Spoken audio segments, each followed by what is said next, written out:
네, 성도 여러분 안녕하세요. 한 주간도 평안히 잘 지내셨는지요? 이제 벌써 8월이 시작됐습니다. 이번 달을 또 시작하면서 이번 달에는 야외에서 또 함께 모이면서 서로 교제 시간도 갖고 또 성도들 간의 만남의 시간들이 있는데요. 참 기대가 됩니다. 집에 있는 것이 이제 많이 익숙해지셔서 또 모이기가 힘들 수도 있을 법도 한데, 특별히 청년들이 다시 교제의 이 자리로 돌아왔으면 하고요. 잃었던 이런 교제의 기쁨과 예배의 기쁨을 회복하면서 우리 공동체로 함께 이렇게 함께함을 누리면서 나아갔으면 하는 그러한 바람이 있습니다. 우리를 간절히 만나기를 원하시는 하나님께서 오늘도 이 예배의 자리에 성령님으로 함께 하실 줄로 믿습니다. 다 함께 사도신경 고백하심으로 예배로 나아가시겠습니다. 나는 전능하신 아버지 하나님, 천지의 창조주를 믿습니다. 나는 그의 유일하신 아들 우리 주 예수 그리스도를 믿습니다.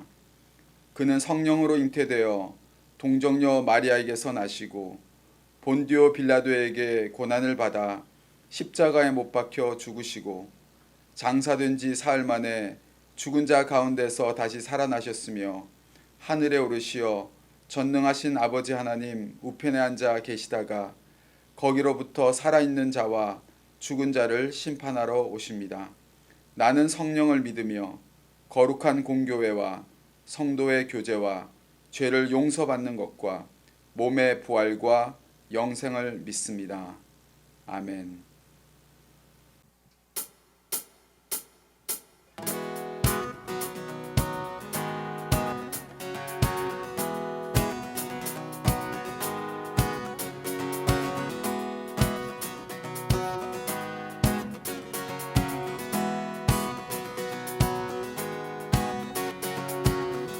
What to say, Lord, it's you who gave me life, and I can't explain just how much you mean to me now that you have saved me, Lord. I give all that I am to you, that every day I can be a light that shines your name.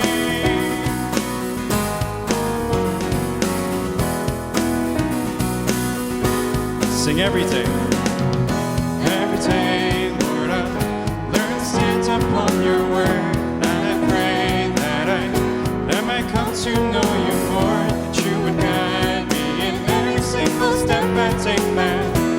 Every day I can be your light unto the world. Every day it's you I live for. Every day I'll follow after you. Every day I'll walk with you, my Lord.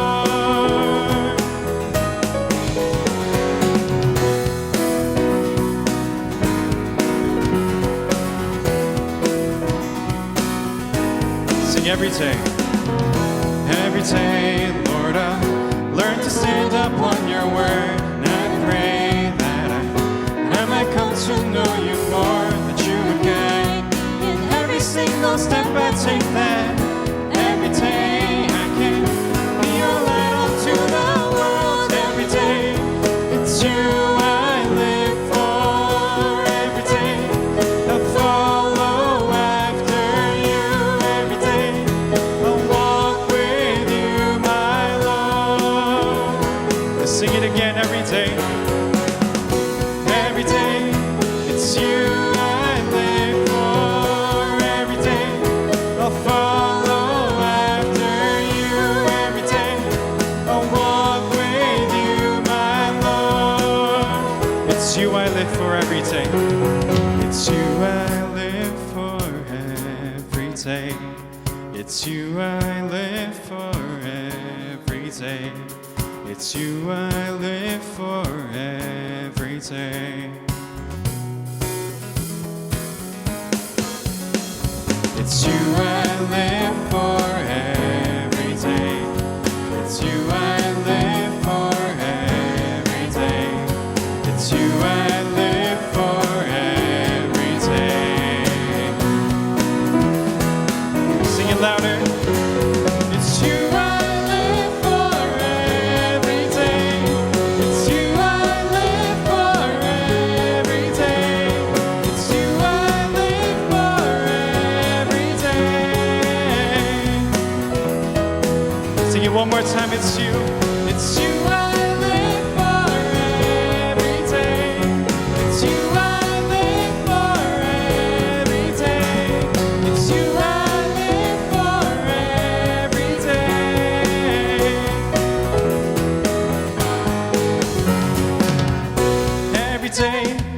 It's you I live for. Every day I'll follow after you. Every day I'll walk with you, my Lord. Every day it's you I live for. And every day I'll follow after you. Every day I'll walk with you, my Lord. It's you I live for. It's you I live for every day. It's you I live for every day. It's you I live for every day.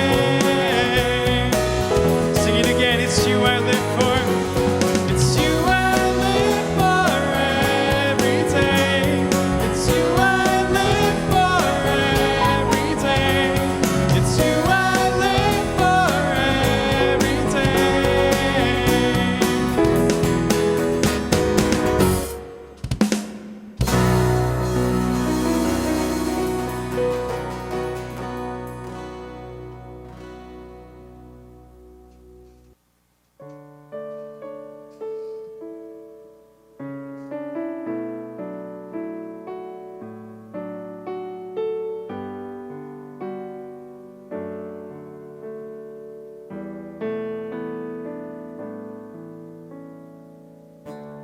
주를 위한 이곳에 예배하는 자들 중에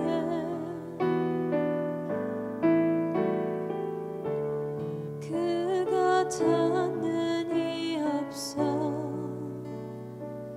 주님께서 슬퍼하시네.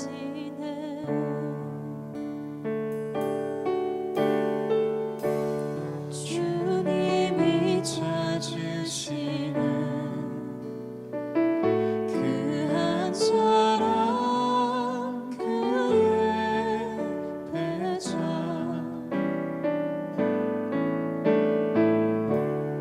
내가 그 사람 되길 간절히 주께 예배하네. 주 은혜로 이곳에 서 있네. 주 임재에 엎드려 절하네. 그 어느 것도 나 필요 없네. 주님만 경배해. 주 은혜로 이곳에 서 있네. 주 임재에 엎드려 절하네. 그 어느 것도 나 필요 없네. 주님만 경배해.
이 시간 목소리 높여서 다시 한번 고백하시겠습니다. 주 은혜로 이곳에 서 있네. 주 은혜로 이곳에 서 있네. 주 임재에 엎드려 절하네. 그 어느 것도 난 필요 없네.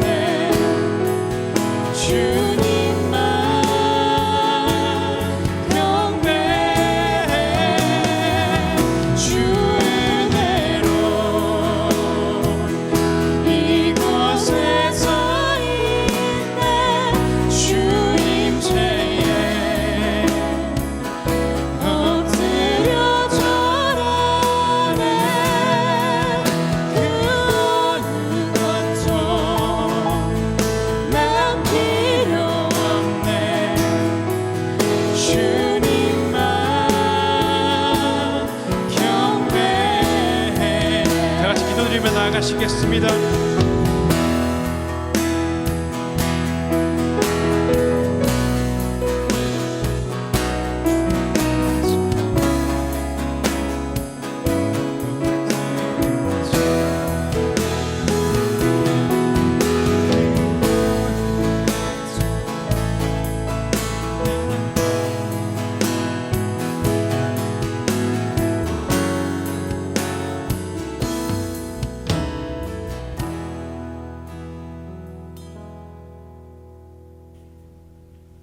사랑의 하나님, 이번 한 주도 각자의 삶을 보내고 하나님 앞에 예배하기 위해 모였습니다.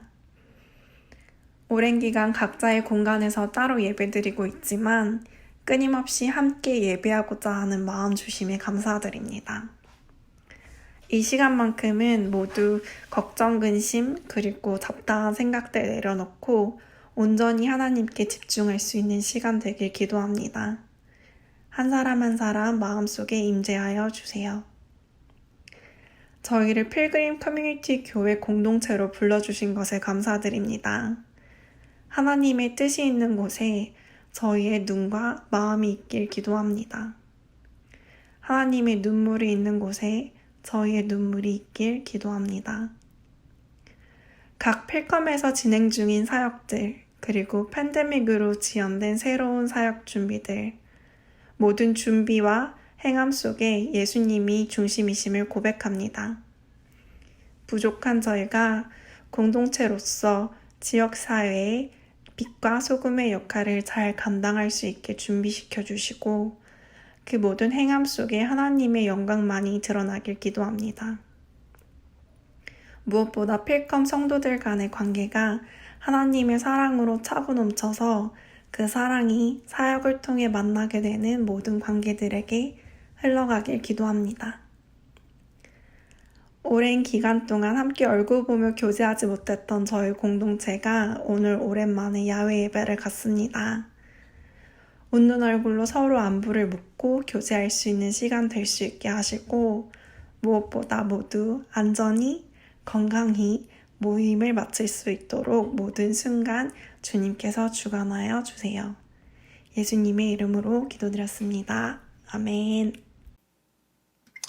네, 광고 말씀드리겠습니다. 오늘 오전 11시 반에 라무렉스 파크 피크닉 쉘터에서 야외 모임을 가집니다. 이후에 8월 22일과 9월 5일에는요. 다른 장소입니다. 밀리켄 파크 스틸하고 맥코안에 있는데요. 거기서 저희가 또 갖도록 하겠습니다. 자세한 광고는 추후에 또 드리도록 하겠습니다. GT 바베큐 피크닉이 내일 있습니다. 얼베일스 파크에서 12시에 모이게 되는데요. 우리 대학생들은 또 많이 참석해 주시기 바랍니다. 교우 소식입니다. 최상철, 김흥숙 성도님의 가정에 하나님께서 또 귀한 손자를 주셨습니다. 정말 축하드리고요. 여러분도 많이 축하해 주시고 또 기도해 주시기 바랍니다. 목회자 소식인데요. 제가 8월 달에 2주간 또 휴가를 갖도록 하겠습니다. 다음 주 기도 담당은 1부 예배 with us 그리고 2부 예배는 야지디에서 담당해 주도록 하겠습니다. 네, 오늘 말씀 함께 보도록 하겠습니다. 오늘 말씀은 출애굽기 17장 8절에서 16절까지의 말씀입니다. 출애굽기 17장 8절에서 16절의 말씀을 제가 봉독해 드리겠습니다. 그때에 아말렉이 와서 이스라엘과 르비딤에서 싸우니라. 모세가 여호수아에게 이르되 우리를 위하여 사람들을 택하여 나가서 아말렉과 싸우라. 내일 내가 하나님의 지팡이를 손에 잡고 산 꼭대기에 서리라. 여호수아가 모세의 말대로 행하여 아말렉과 싸우고 모세와 아론과 훌은 산 꼭대기에 올라가서 모세가 손을 들면 이스라엘이 이기고 손을 내리면 아말렉이 이기더니 모세의 팔이 피곤하매 그들이 돌을 가져다가 모세의 아래에 놓아 그가 그 위에 앉게 하고 아론과 훌이 한 사람은 이쪽에서 한 사람은 저쪽에서 모세의 손을 붙들어 올렸더니 그 손이 해가 지도록 내려오지 아니한지라. 여호수아가 칼날로 아말렉과 그 백성을 쳐서 무찌르니라. 여호와께서 모세에게 이르시되 이것을 책에 기록하여 기념하게 하고 여호수아의 귀에 외워 들리라. 내가 아말렉을 없이하여 천하에서 기억도 못하게 하리라. 모세가 제단을 쌓고 그 이름을 여호와 니시라 하고 이르되 여호와께서 맹세하시기를 여호와가 아말렉과 더불어 대대로 싸우리라 하셨다 하였더라. 아멘.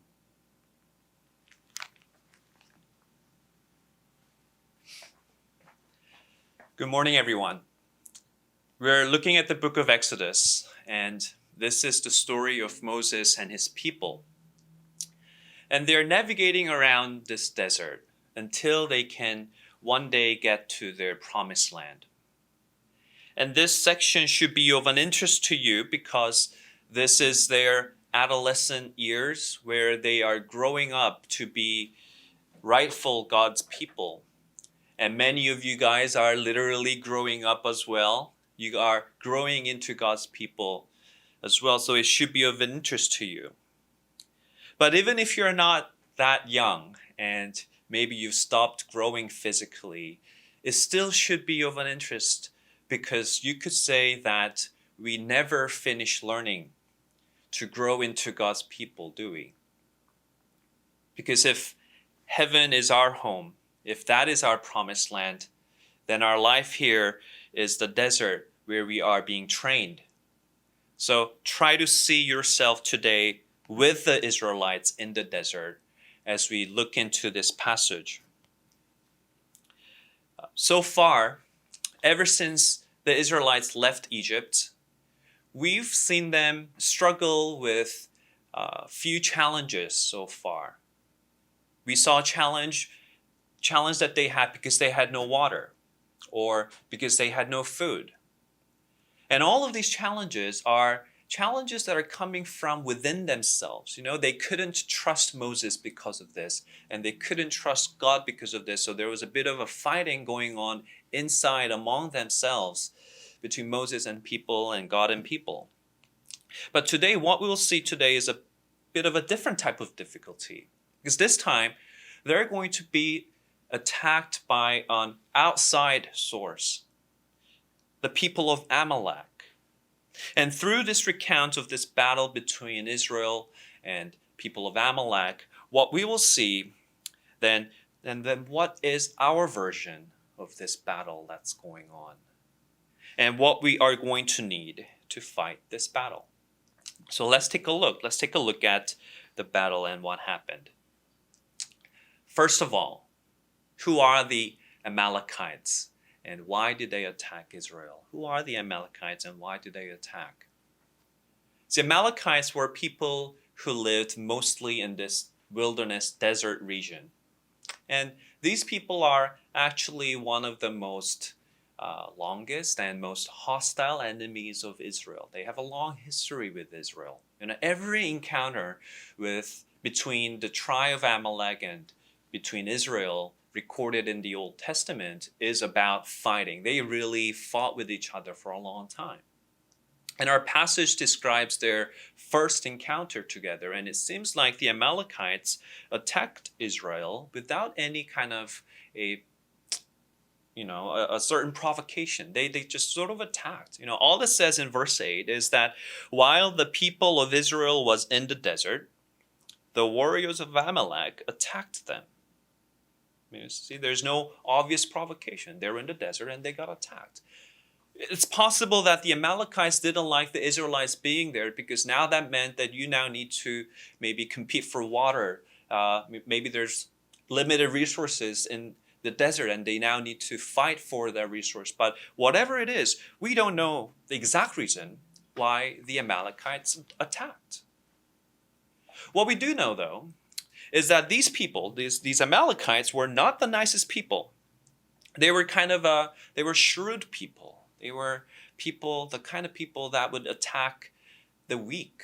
They would attack the children and the women. In Deuteronomy, it describes the Amalekites as people who attacked you when you were exhausted and you were weary. And they struck down those who were straggling behind. Say they're attacking the weak and people who are slow. In other words, Amalekites were dangerous to Israel because they knew Israel's weak spots. And they attacked those spots. They attacked you when you weren't ready. And what that means is that these people must have trailed around the Israelites constantly. They must have followed them around, hiding and waiting for a chance to strike. Maybe waiting for some of them to fall asleep during the night, or for some people to fall behind. Maybe some children and some women to get tired while walking, and they would attack those chances. That's what Amalekites were. And if you think about it, we can think of some Amalekites in our life as well. Think about something that is around you all the time, that kind of lives with you. And it's something that you don't usually take notice of. You don't really worry about this, but it sneaks upon you sometimes and it attacks you. And it's something that knows you very well and it knows when to strike you. Closest thing that I can think of is the power and the influence of money in our world. The power and the influence money has in our world.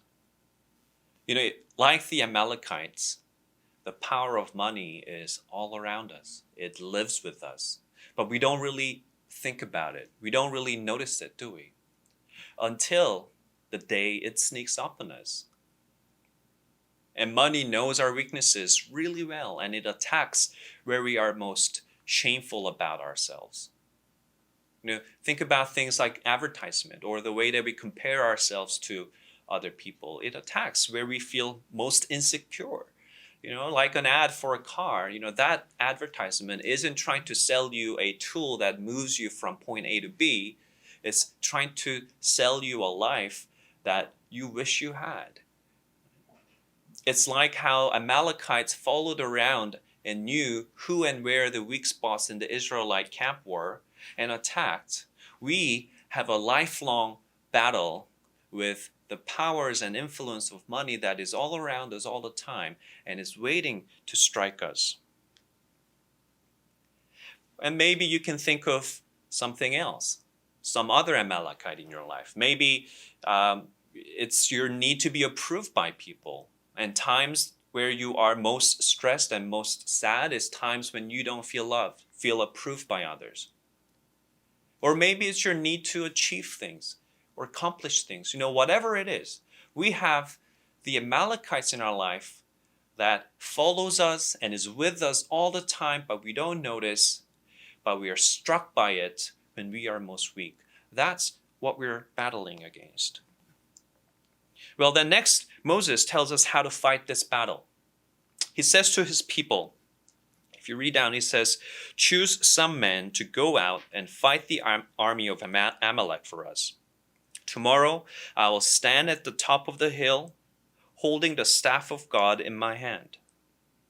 But that's what he does. He says, I'm going to go up to the mountain and I'm going to hold my hands up and I'll hold the staff of God in my hands.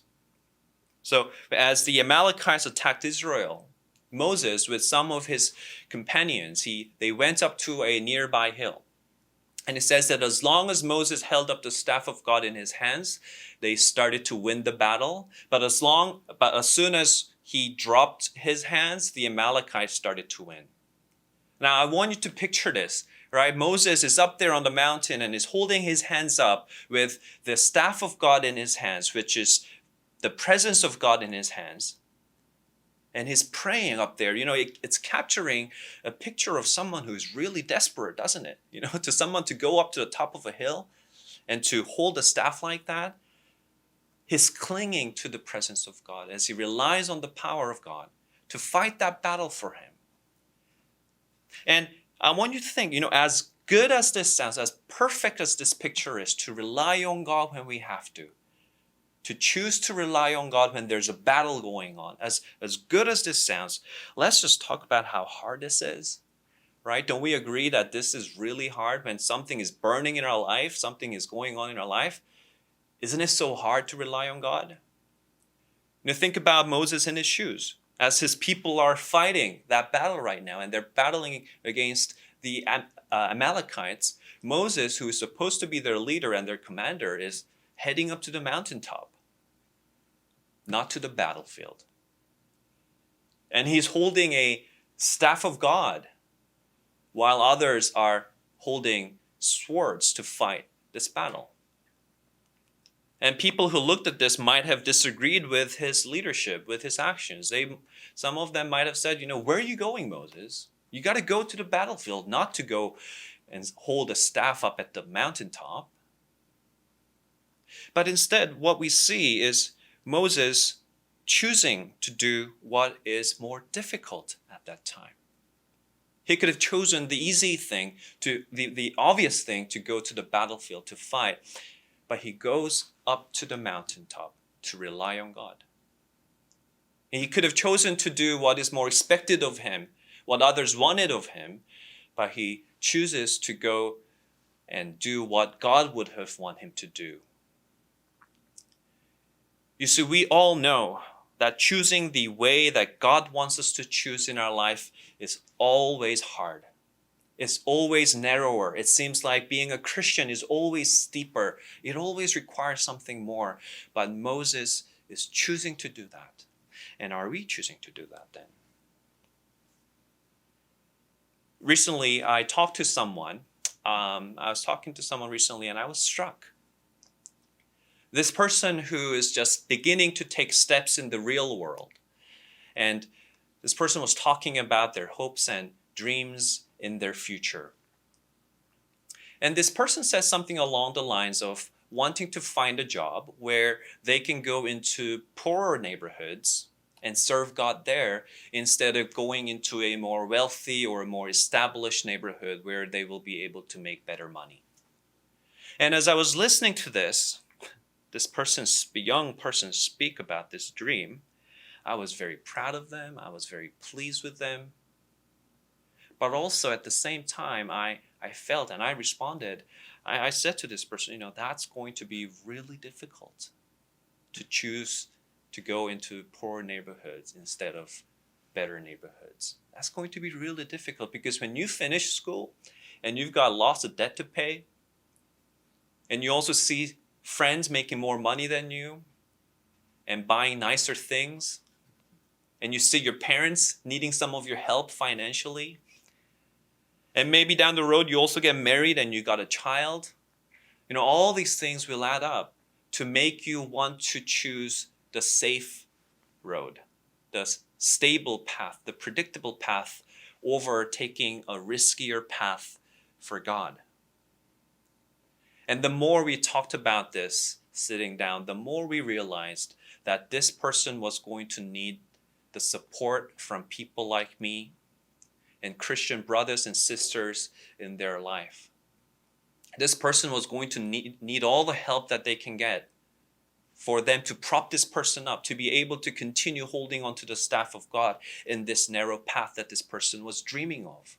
This person was beautifully talking about this with their words. This is a God-anointed words to choose to go to these places, but it's going to get harder and harder to do so, to hold on to God's staff, so to speak, in this hill in the future. And that's what Moses finds as well. It says that when Moses was up there, his arms got really tired. And in verse 12, we see Moses, as he was holding the staff, he was struggling to hold on to the staff. He gets the help from his friends, Aaron and Hur, who finds a stone for him to sit on and stands on each side of Moses, holding on to his hands until sunset that day. And likewise, when people around us choose to take the more difficult road for God, to serve God, we as people around them must support them by telling them that that's the good choice, that they are doing a good job, encouraging them to go up to that mountain for God, to take that job in poorer places that pays less but serves God, encouraging them how beautiful that decision is, how admirable your life is, how I want to live that kind of life as well. We need to encourage them and be encouraged by it.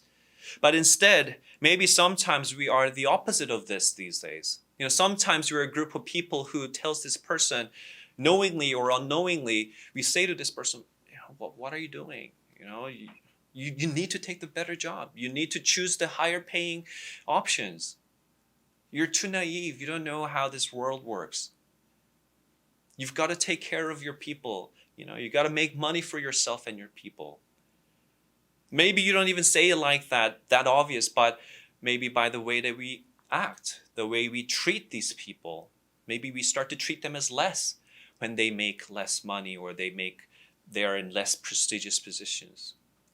We are non-verbally saying to them, you've got to take the wider road. You've got to live for yourself, not God. You got to go and pick up your instruments rather than pick up this staff for God. You've got to choose the easier road, not the lesser road for God. Maybe that's what we are saying. And can you imagine what would happen if these companions around Moses said something like that to him? When he was walking up that mountaintop, these companions said, Moses, I don't think you should go up to that mountain. I think you should go to that battlefield and fight on your own. If people discouraged him from trusting God, what would have happened? There will be no Moses. See, to fight with our Amaleks in our life, we need the help and encouragement of our godly brothers and sisters to make this choice the better one, to help us to persevere and keep striving to hold on to the staff when it gets tired in our world. In one of my final seminary assignments, we had to come up with a way to evaluate our ministry, our future ministry. Right? So the question was, how will you evaluate your ministry? And an obvious way to evaluate ministries these days is to look at the number of students that are coming to your church. Right? If you have lots of students, you got hundreds and thousands of students that are coming to your church every single week, then that is usually a very good sign that you're doing something well in your ministry. But after talking to this person recently and listening to them speak about their desire to go to this lesser road for God, I realized that maybe a better way to evaluate your ministry or the health of your church is to see how many of its people are choosing to take this lesser road. Our people who graduate from Beloved and GT are choosing to go into jobs that serve the poor or the ignored? Or are they all racing to get the better jobs, to get the most prestigious positions in this world while ignoring the call of God? Our students who graduate from our church choosing to make difficult choices, difficult relationship choices, to forgive people who have hurt them, to love their enemies? Are they choosing this difficult path, or are they choosing like everyone else, just hanging out with people that they like and they ignore and push away the people that they don't like? Are people in our church choosing this harder road to obey and to hold onto God's word, to uphold God's commands that are sometimes unpopular amongst our friends? Or are we choosing the easier option and just doing and living just like everyone else in this world? See, a better way to evaluate the health of our church would be to see how many of us are taking the lesser road. How many of us are taking the lesser road for God and are enjoying and loving and just flying in it? Are we helping each other to do this? Or are we crushing each other's heart for God? Are we crushing each other's fragile but beautiful hearts for God? My prayer to you is that we will be like Moses and his companions, who together they manage and they struggle together and they strive together to choose this lesser road more than the times they choose the easier road. And when we do that, let's celebrate this together when we enter our home in heaven one day. Let's pray together. Heavenly Father, help us to lift our hands to you. Help us to hold on to your word more than the times we lose it. Listen to these beautiful yet quiet voices that we have in our hearts of your children that wants to live for you but is getting crushed so easily by this world. Make us a healthy generation, a healthy church who holds on to your word together. In your name we pray. Amen.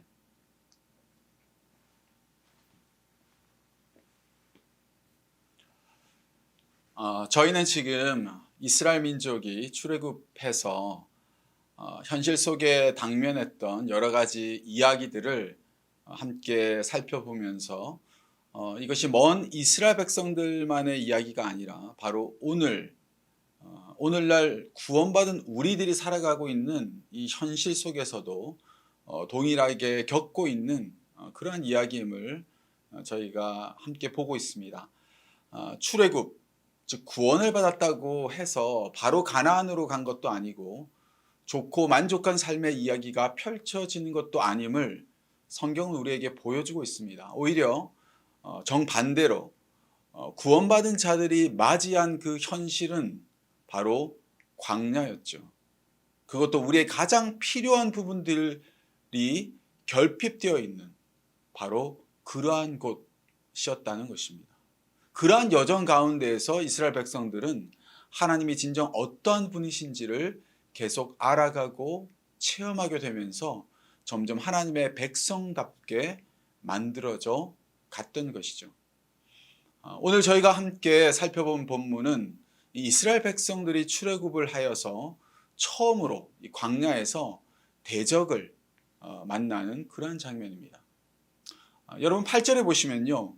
그때에 아말렉이 와서 이스라엘과 르비딤이라는 곳에서 싸웠다 이렇게 말씀하고 있습니다. 그때라는 것은 이스라엘 백성이 르비딤에 우리 지난주에 함께 본 것 같이 르비딤에 도착했는데 물이 없었지 않았습니까? 그때 이제 반석에서 물이 나와서 마셨고 또 쉼을 얻었던 바로 그때를 말하는 것이죠.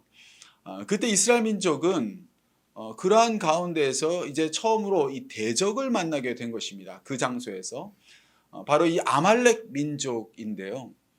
여러분 이 아말렉이라는 이름이 귀에 좀 익숙하지 않으십니까? 사실 저희가 구약 성경을 보다 보면요. 계속해서 이 아말렉이라는 이름이 등장하고 특별히 이 아말렉은 이스라엘을 계속 대적하고 괴롭히는 자들로 등장하는 것을 볼 수가 있습니다. 사실 아말렉은 에서의 손자 그 이제 줄기에서 나온 자들입니다. 그러니까 이스라엘과는 사실 이제 친척벌이 된다라고 할 수 있겠지만 성경에서 구약에서는 계속적으로 이스라엘을 괴롭히는 자들로 나오고 있습니다. 광야에서 이 아말렉과 이스라엘이 서로 부딪히는 그런 장면을 보면요.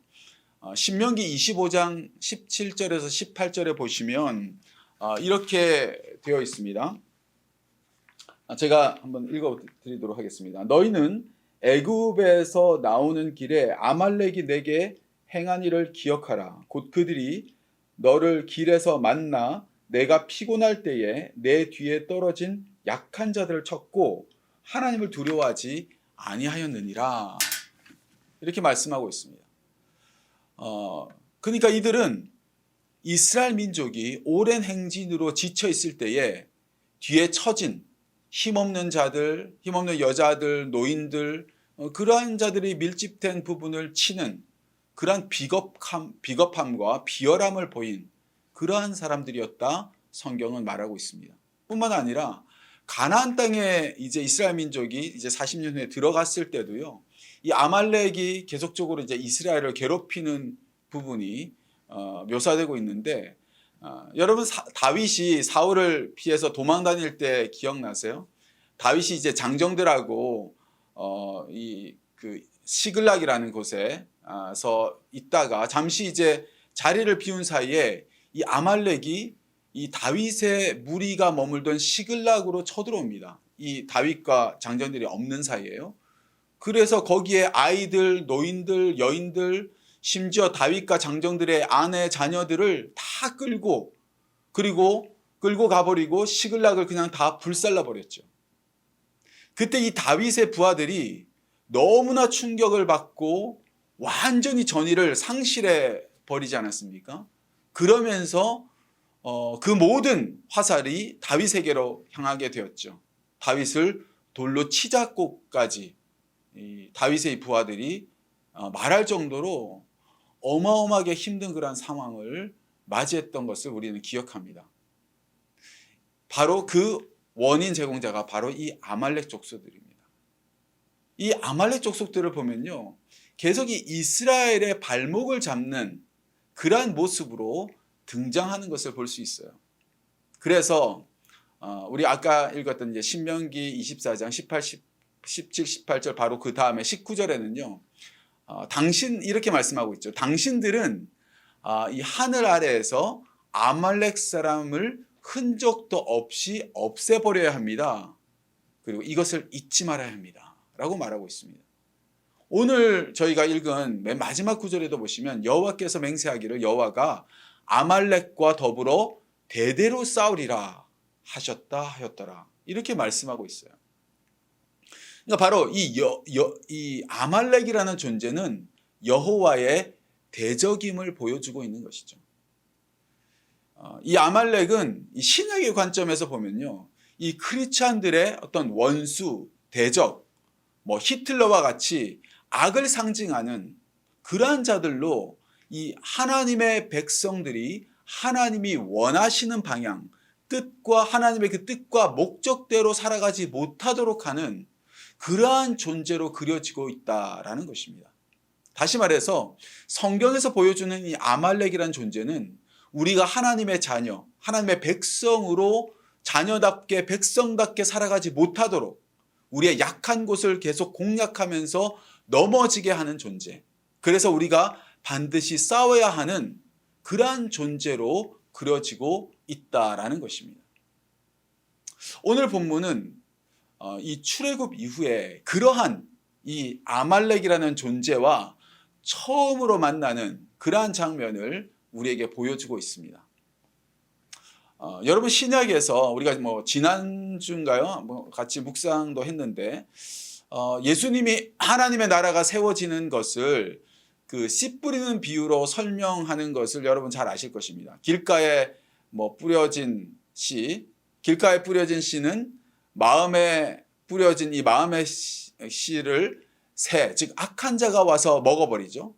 또 흙이 얇은 그런 돌밭에 뿌려진 씨는 처음에는 말씀을 듣고 좋아하다가 어려움이나 박해가 오면은 또 넘어지게 되어버리죠.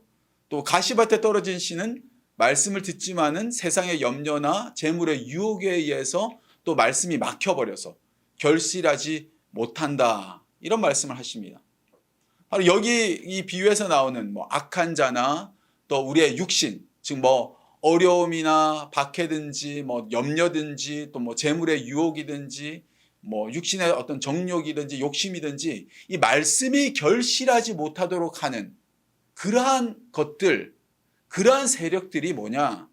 그게 뭐 육신이 될 수도 있고 악한 자가 될 수도 있지만 그것이 바로 이 아말렉이라는 존재라는 것입니다.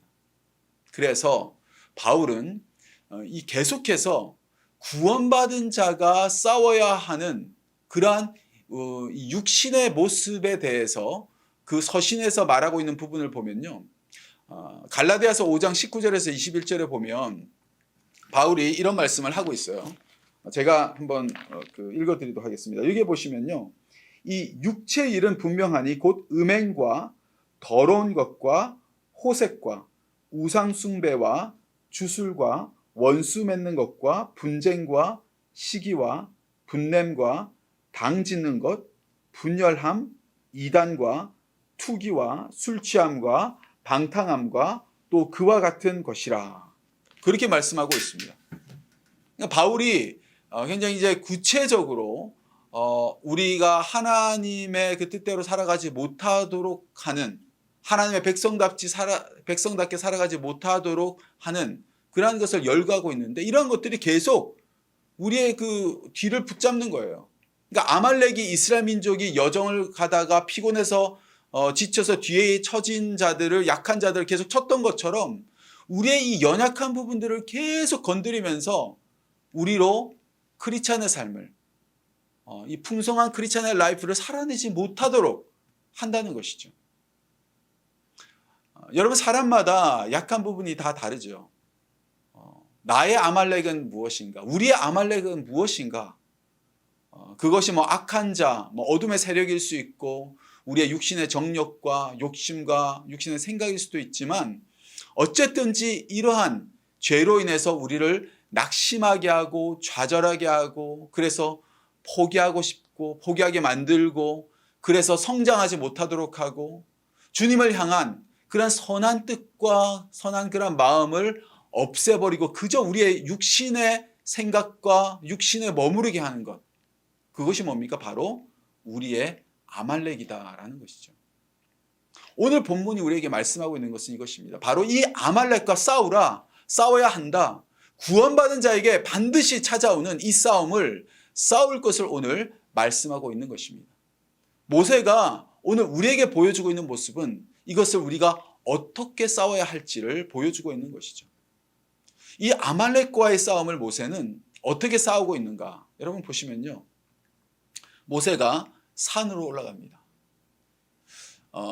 여호수아를 아말렉과의 전투에 보내죠, 먼저. 그리고 자신은 어떻게 해요? 하나님의 지팡이를 손에 잡고 산 꼭대기에 서리라. 그렇게 말하고 있습니다. 이스라엘이 싸움을 하는데 그 이스라엘의 리더가 싸움에 앞장서서 나를 따르라 하지 않고 난 산 위에 올라간다 하면서 아론과 훌을 데리고 산으로 올라가요. 그러니까 실제 싸움은 누가 합니까? 여호수아가 하도록 그냥 내보내는 것이고 자신은 산 위로 올라가 버리는 것이죠. 그러고선 이제 이상한 일이 벌어지기 시작하는 것입니다. 산 위에서 모세가 손을 들면 이스라엘이 이기고 손을 내리면 아말렉이 이기는 것이죠. 그래서 모세가 손을 계속 들고 있게 되는 것이고, 피곤해서 손이 점점 내려가니까 이 아론과 훌이 한 사람은 이쪽에서 한 사람은 저쪽에서 모세의 손을 붙들고 올리면서 모세의 손이 해가 질 때까지 내려오지 않게 함으로 여호수아가 아말렉을 쳐서 이기게 되는 것이 오늘의 이 스토리입니다. 여러분, 여기서 좀 주목해서 우리가 생각해 보기 원하는 것은요. 모세가 당시 리더죠. 적과 싸워야 하는 그런 상황이었는데 왜 산으로 올라갔을까 하는 것입니다. 왜 그랬을까? 이것은 모세가 눈에 보이는 싸움 못지않게 눈에 보이지 않는 싸움이 있음을 알았기 때문이라는 것입니다. 그리고 이것이 얼마나 중요한 것인지도 확신했기 때문입니다. 사실 이러한 것을 잘 이해하지 못하는 사람은요, 아니 어떻게 저럴 수가 있나, 지금 전쟁이 벌어졌는데 자기는 산으로 올라간다고, 그것도 리더가 라고 비판할 수도 있었을 것입니다. 사실 우리는 늘 현실 가운데에서 어떤 상황을 만나죠. 그리고 그러한 상황을 해결하는 여러 가지 반응을 나름대로 가지고 살아갑니다. 여기서 모세가 보이는 이 반응을 보면요, 지금 이스라엘이 닥친 그 위기의 상황을 해결하기 위해서 거기에만 전적으로 매달린 것도 아니고요, 또 현실에서 싸워야 할 싸움을 외면한 채 영적으로만 또 해결하려고 하지도 않았습니다. 모세는 분명히 여호수아를 전쟁터로 보냅니다. 즉 지금 주어진 이 상황에 대해서 조치를 취한 것입니다. 흔히 아주 영적이라고 하는 사람들이 이 현실을 외면한 채 너무 모든 것을 영적으로만 해결하려고 하는 경우를 봅니다. 그러니까 자신이 할 것은 하지 않고 기도만 하는 거죠. 로또도 사지 않고 로또 당첨되게 해달라고 기도하는 것과 비슷한 건데요. 그런 사람은 어떤 현실적 대안을 마련하는 것을 믿음이 없는 것이다라고 생각하기도 합니다. 또 다른 그분은요, 반대로 너무 또 현실적인 대안만을 생각하는 사람들이 있습니다. 뭔가 일이 있으면 자신이 여기 뛰고 저리 뛰고 해서 해결해 보려고 하는 것이죠. 이것은 잘 준비해서 하면 되는 거야, 이렇게 이제 생각을 하는 것이죠. 만일 모세가 그냥 그런 식으로만 생각했다면 모세는 이 아말렉과의 전쟁을 잘 준비해서 전략을 짜고 또 이 군인들을 잘 준비시키고 싸우는데 더욱더 몰두하였을 것입니다. 하지만 모세는 그러지 않았죠. 모세는 이 아말렉과의 싸우는 것과 산으로 올라가는 것 둘 다를 취하고 있는 것입니다. 저는 이런 질문을 사실 이제 좀 많이 목회를 하면서 받게 되었습니다. 도대체 몇 퍼센트를 내가 해야 되고 몇 퍼센트를 주님께 기도해야 하는지 이 선을 잘 모르겠다는 것입니다. 내가 얼마만큼 하는 것이고 또 하나님이 도와주는 건 또 뭐고 얼마고, 이것을 기도만 하고 있자니 그렇고 또 직접 해결만 하자니 또 그건 또 아닌 것 같고, 내가 얼마만큼 하고 주님께 맡겨야 하는 것인지 잘 모르겠다라는 것입니다. 오늘 모세는 그 질문에 대해서 이렇게 답변하고 있습니다. 내가 하는 부분 100%, 하나님께 의지하는 것 100%. 무슨 말일까요? 내가 이 현실 가운데 해야 하는 것은 정말 최선을 다해서 내가 해야 할 부분을 다 해야 한다는 것입니다. 그리고 나서 그렇게 최선을 다하고 나서는 또 내가 아무것도 하지 않은 것처럼 또 최선을 다해서 100% 하나님께 전적으로 또 의존해야 한다는 것입니다. 여러분, 모세를 한번 생각해 보세요. 지금 전쟁이 일어났습니다. 모세는 최선을 다해서 싸우는 것도 포기할 수 없었고요, 또 하나님께 전적으로 의존하는 것도 포기할 수 없었습니다. 그래서 이 두 가지를 다 하고 있습니다. 100%입니다. 중요한 사실은 이 모세는 전쟁이 시작되기 전에 산으로 갈 것을 선택했다는 것입니다. 싸움을 하다가 전세가 좀 불리해지면 하나님께 기도하는 것, 지금 그것이 아닙니다. 처음부터 모세는요, 여호수아는 전쟁터, 나는 산, 아예 그냥 정해버리고 아말렉과의 싸움을 시작하고 있습니다. 여러분, 무슨 말입니까? 전적인 의존과 현실 대면을 동시에 하고 있다는 것입니다. 일반적으로 사람은요, 한쪽으로 좀 치우치기 쉽습니다. 특별히 눈에 보이지 않는 싸움은요, 굉장히 비현실적으로 보이고 또 무책임하게 보일 수도 있습니다. 그래서 현실적인 대안을 잘 제시해 주기를 원합니다. 눈에 보이지 않는 싸움은 사실은 무시되기 쉽고 또 안 해도 별 표시가 나지를 않습니다. 이걸 언제까지 해야 되는 건지, 또 얼만큼 해야 되는 건지 끝도 잘 보이지 않고 티도 나지도 않는 것이고, 그래서 사람들은 그리 중요하게 여기지 않습니다. 여러분, 하지만 눈에 보이는 싸움만큼 중요한 싸움은요, 눈에 보이지 않는 싸움입니다. 이것이 얼마나 중요한지 아는 사람만이 그 싸움을 싸울 수 있는 것이고 또 거기에 자신을 드릴 수 있는 것입니다. 그래서 모세는요, 산으로 가서 손을 듭니다. 여러분, 손을 드는 것은요, 성경에 보면 기도할 때 손을 들고 하는 경우도 있고요. 그래서 이 모세의 손을 드는 것을 기도하는 것이라고 보통 해석을 많이 하죠. 또 뭐 성경에 보면 찬양할 때도 이렇게 손을 들지 않습니까? 하나님 앞에서 주님을 높일 때, 주님께 나의 마음을 이렇게 표시하고 싶을 때, 그럴 때도 손을 듭니다.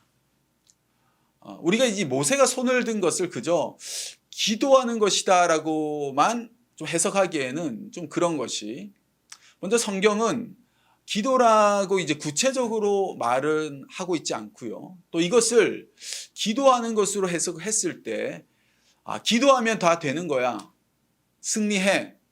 좀 기도를 좀 우리가 도구화할 수도 있기 때문에 좀 그런 것이죠.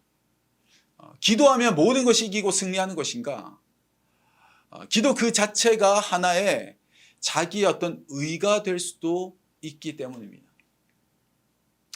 오늘 이 모세가 손을 드는 이 행위는 기도라는 행위보다 좀 더 깊은 것으로 우리가 좀 생각해 보았으면 합니다. 그것은 바로 하나님을 전적으로 의지하고 항복하는 행위로 보는 것이 더 적합한 해석일 것입니다. 물론 기도 가운데 전적으로 항복하는 것도 당연히 있죠. 근데 기도라는 그 단어보다는 좀 더 하나님 앞에 전적으로 의지하고 항복하는 행위. 여러분 한번 생각해 보십시오. 아말렉과의 싸움에서 승리한 것은 모세가 손을 들었기 때문입니까? 아니면 여호수아가 잘 싸웠기 때문입니까? 여러분 누구 때문일까요? 그래도 여호수아가 직접 싸웠기 때문에 이긴 거 아닌가? 아니면 모세가 손을 드니까 이스라엘이 이겼다라고 성경에 나와 있잖아. 서로 이렇게 주장할 수 있을 것입니다. 하지만 오늘 본문 맨 마지막에 한번 보시면요, 모세가 이 승리한 이후에 제단을 쌓습니다. 그리고 그 이름을 여호와 니시, 여호와는 나의 깃발, 여호와가 승리를 주셨다, 이렇게 말하고 있는 것입니다. 여러분, 이것이 우리에게 무엇을 말해주는 거예요? 이들은 다 알았다는 거죠. 모세도 알았고 여호수아도 알았고 이스라엘 백성들도 알았다는 것입니다. 무엇을 알았을까요? 바로 이것은 하나님이 하신 것이고 하나님이 승리하신 것이다. 모세가 손을 든 행위는 기도라는 어떤 행위를 말하는 것이라기보다는 하나님께 대한 전적인 의존, 완전히 하나님만 바라고 의지하는, 손을 들어서 하나님께 항복하는 그러한 모습이라는 것입니다. 그러할 때에 하나님께서 일하셨다, 하나님께서 역사하셨다, 그것을 고백하는 것이에요. 여호와의 니시, 여호와가 승리하셨다는 것이죠. 내 육신을 의지하는 것이 아니라 오직 하나님만을 바라보고 자신을 전적으로 하나님께 의존하고 항복하는, 바로 이것을 통해서 하나님이 일하시고 아말렉을 이기시는, 아말렉을 이기는 이 승리를 주셨다라는 것입니다. 사실 이 임무를 맡았던 자가 우리 성경에 보면요, 이스라엘의 이 초대 왕이었던 사울입니다. 이 아말렉과의 전투를 맨 처음 맡기죠. 사무엘은 사울에게 이런 말을 합니다. 하나님께서 이같이 말씀하시기를, 아말렉이 이스라엘에게 행한 일, 곧 애굽에서 나올 때에 길에서 대적한 일로 내가 그들을 벌하노니 지금 가서 아말렉을 쳐서 아말렉의 모든 것, 뭐 그 사람들, 여자들, 아이들, 가축들 할 것 없이 다 완전히 진멸하라, 하나도 남김없이 다 죽이라 라고 말합니다. 이것을 우리가 어떻게 해석해야 되느냐 하면, 여러분 아까 설명드린 것처럼 이 아말렉이라는 존재는요, 성경에 이 악한 자, 또 하나님 앞에 나아가는 것을 끊임없이 방해하는 자로 그려진다는 거죠. 우리의 육신에 속한 모든 죄된 것들, 우리의 발목 잡는 이러한 것들을 아낌없이 모조리 우리의 삶 가운데서 몰아내라, 다 완전히 없애버리라 라고 지금 말하고 있는 것입니다. 사울은 지금 어떻게 그 사울 왕이 반응했습니까? 다 죽이죠. 멸하죠. 멸하긴 멸하는데 다 멸하지 않고 좀 남겨둡니다. 아가왕을 살려주고 또 양과 소의 가장 좋은 것들을 남기죠. 그럴듯한 변명도 합니다. 내가 하나님께 좋은 것으로 제사 드리려고, 예배 드리려고 남겨놨다. 하나님은 우리의 삶의 아말렉을 완전히 제거하라고 말씀하셨는데 끊임없이 변명을 하는 거죠. 하나님께 더 좋은 것으로 예배 드리려고 남겨놨다는 거예요. 여러분, 우리도 다 나름대로 이유가 있습니다. 이렇게 우리가 은근슬쩍 남겨놓은 이 아말렉은요, 문제가 계속해서 우리의 발목을 잡고 꼬투리가 되어서 제대로 하나님의 백성답게 살아가지 못하도록 한다는, 바로 거기에 문제가 있다는 것이죠. 예배 드리려고 했다는데 누가 뭐라고 그러겠어요? 다 이유가 있다니까요. 하지만 그런 사울을 뭐라고 사무엘에 말합니까? 순종이 제사보다 낫다. 듣는 것이 수량의 기름보다, 예배보다 더 나은 것이다. 거역하는 것은 점치는 죄와 같고 완고한 것은 우상에게 절하는 죄와 같다. 왕이 여호와의 말씀을 버렸으므로 여호와께서도 왕을 버려서 왕이 되지 못하게 하셨나이다. 사무엘이 그렇게 말합니다. 하나님께 제사 드리려고 한 것, 예배 드리려고 한 것일지라도 하나님이 원하시는 것은 들음이요 전적인 순종이라는 것입니다. 내 생각에 하면서 잔머리 굴리지 말라는 것입니다. 나중에 보면요, 이 사울의 본심이 다 드러납니다. 이런 그 사무엘로부터 책망을 받은 이후에 사울이 뭐라고 말하냐면, 자신을 백성들의 장로들 앞과 이스라엘 백성들 앞에서 좀 이렇게 세워달라, 그러면서 함께 여호와를 예배하게 해달라, 그런 부탁을 하죠. 끝까지 이 사람들 앞에 내 체면 좀 세워주고 내가 어떻게 보이느냐, 다른 사람이 나를 어떻게 인정해 주느냐, 사실 사울의 관심은 바로 거기 있었고 그것이 가장 중요했던 사람입니다. 사람의 인정과 평가가 그의 가장 중요한 가치였기 때문에 하나님을 따르는 것 같지만 사실은 반쪽만 하고 있었던 것입니다. 그는 하나님보다는 사람이 먼저 들어왔고, 그래서 사무엘이 이런 말을 하죠. 왕이 여호와의 말씀을 버렸으므로 여호와께서도 왕을 버려. 말씀을 버리는 자는 버림을 당합니다. 여러분, 모세가 손을 드는 것은요, 전적으로 하나님 앞에 순종하고 항복함을 통해서 하나님이 해주셔야 됩니다. 하나님이 도와주시지 않으면 저는 1도 할 수 없습니다. 아니 0.00001도 할 수 없습니다. 이러한 전적인 의존, 자기 포기, 이렇게 두 손을 들었을 때에 하나님은 우리에게 진정한 승리, 여호와의 니시의 하나님으로 깃발을 높이 들게 하실 줄로 믿습니다. 우리에게 남아있는 옛 습성, 또 내 육적인 생각들, 그런 모습들, 여러분 불쑥불쑥 끊임없이 우리에게 올라오지 않습니까? 그리고 그것들이 우리의 발목을 잡지 않습니까? 겉으로 우리가 잘하고 있다라고 착각하지 말아야 되는 것이고, 내 육신의 그림자가 나를 붙들고 있지는 않는지 우리가 끊임없이 살피면서 이 싸움을 싸워 나가야 한다는 것입니다. 여기서 우리가 또 하나 주목해 보기를 원하는 것은요, 이렇게 손을 들 때에 여러분, 이것이 참 힘든 일이에요. 힘들고 지친다는 것이에요. 손이 자꾸 내려가는 거예요. 그래서 번아웃도 되지 않습니까? 보이지 않는 하나님을 바라보면서 이 보이지 않는 싸움을 한다는 것은요, 이 무척이나 힘든 것입니다. 피곤합니다. 낙심이 찾아옵니다. 무력감도 찾아옵니다. 내가 지금 뭐 하고 있나 포기하고 싶은 마음이 드는 것이고요, 회의감이 드는 거예요. 그냥 실제로 눈에 보이는 싸움에만 집중하고픈, 아니 그냥 놓고 싶은 마음도 드는 것입니다. 그럴 때 어떻습니까? 이 아론과 훌이 모세의 손을 드는 것이죠. 여러분, 무엇입니까? 혼자 하는 것이 아니라는 것입니다. 이 싸움은 협력하는 것이고 연합하는 것이고 서로 도와하는 것이라는 것입니다. 지친 자에게 여러분, 아론과 훌이 필요한 것입니다.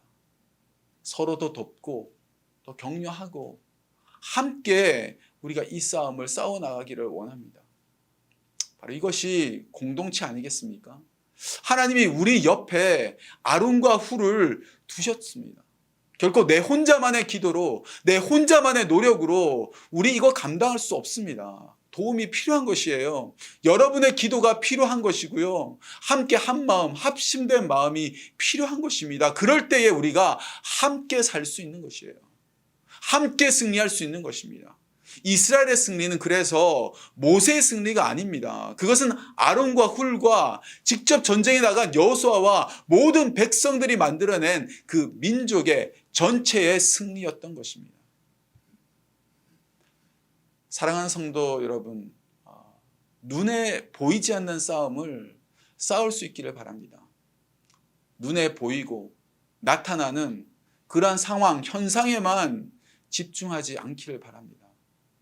우리는 눈에 보이지 않는 것을 보면서 살아가는 자로 부르심받은 사람들입니다. 그것을 믿고 그것을 바라고 그것을 소망하며 사는 자로 택하심을 받은 자들이라는 것입니다. 우리에게 모세처럼 전쟁이 시작되기 전에 산으로 올라갈 수 있는 그러한 영적 결단이 있기를 원합니다. 뿐만 아니라 나 혼자 외로이 싸우는 그러한 싸움이 아니라 우리의 믿음의 형제 자매들과 함께 우리가 이 싸움을 싸우고 함께 감당함을 통해서 우리가 함께 승리를 누릴 수 있는 그러한 저와 여러분 모두, 우리 모든 공동체가 될 수 있기를 주님의 이름으로 간절히 축원드립니다. 시간 함께 기도하겠습니다. 보이는 것은 보이지 않는 것에 의해서 움직여 나가는 것을 봅니다. 내 계산과 세상의 원리에 의해서 살아가는 것이 아니라 하나님의 뜻과 방법, 하나님의 이끄심에 따라 가려는 그러한 마음으로 이것을 찾고 구하며 살아가는 그러한 저희들 되기를 원합니다. 보이지 않는 싸움을 싸울 수 있는 성도들이 되기를 바랍니다. 이 싸움을 싸워 나갈 수 있도록 어떠한 것도 우리의 여정에 발목 잡지 못하도록 이 시간 함께 기도했으면 좋겠습니다. 기도하겠습니다. As you pray this time, let's confess to God that you've been losing your battle with your Amaleks and you don't even care. You've stopped caring about what God wants you to do and you're living only for this world. So let's repent of your ignorance and tell Him that we want to live for Him again. Let's pray together.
아말렉은 모세의 높이 지켜든 손 앞에 패배하고 말았습니다.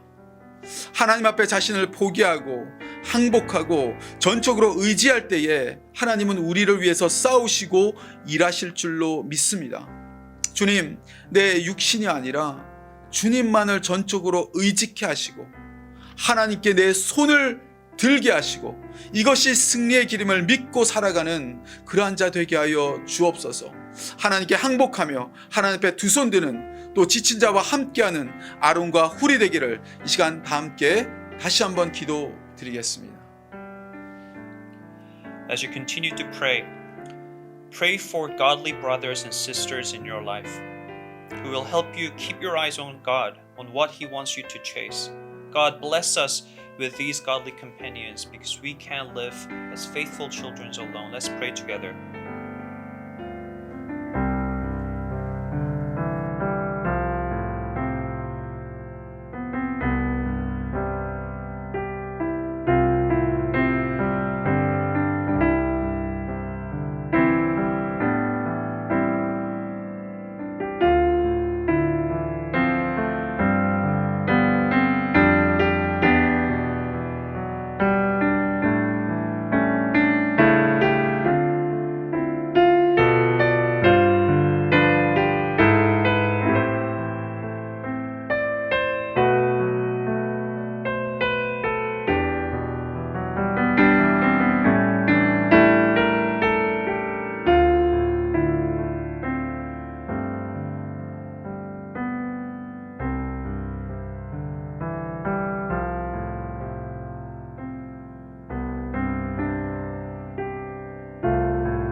하나님 아버지, 우리를 택하여 주시고 하나님의 자녀, 하나님의 백성 삼아 주시고 이제 이 구원의 여정, 이 신앙의 여정을 걸어가게 하여 주셨는데 하나님, 우리 앞에는 이 아말렉과 같은 그러한 대적들이 참으로 그 하나님의 백성답게 자녀답게 살아가지 못하도록 계속 우리를 괴롭히고 우리의 연약한 것을 치고 우리를 주저앉게 하는 그러한 것을 우리가 바라보게 됩니다. 하나님, 우리를 불쌍히 긍휼히 여겨주시고 하나님께서 우리로 싸우게 하는 이 싸움을 하나님 우리가 싸워나가기를 간절히 원합니다. 하나님, 보이지 않는 싸움을 싸울 수 있는 그러한 사람들이, 그러한 성도가 되어지기를 원합니다. 아버지 하나님, 눈에 보이는 것으로만 살아가지 않게 하여 주시고 눈에 보이지 않는 것을 바라보며 아버지 하나님, 산으로 올라가 손들며 하나님께 항복하며 하나님을 전적으로 의지하며 살아갈 수 있는 하나님 저희들 되어지기를 간절히 소망합니다. 하나님, 그것이 이기는 길임을, 그것이 살리는 길임을, 그것이 우리가 사는 길임을 우리가 알게 하시고 깨닫게 하시고 거기에 우리의 자신을 드릴 수 있도록 은혜를 베풀어 주옵소서. 감사드리며 우리 주 예수 그리스도의 이름으로 기도하옵나이다. 아멘. 지금은 우리 주 예수 그리스도의 무한하신 은혜와 하나님 우리 아버지의 극진하신 사랑하심과 성령 하나님의 교통 교제 충만케 하심이 눈에 보이지 않는 싸움을 싸워나가며 우리의 아말렉을 대적하며 하나님께 전적으로 의지하며 항복하며 살아가기를 다짐하는 여기에 모이는 모든 주의 백성들 머리머리 위에 지금부터 영원토록 함께 하시기를 간절히 축원하옵나이다. 아멘.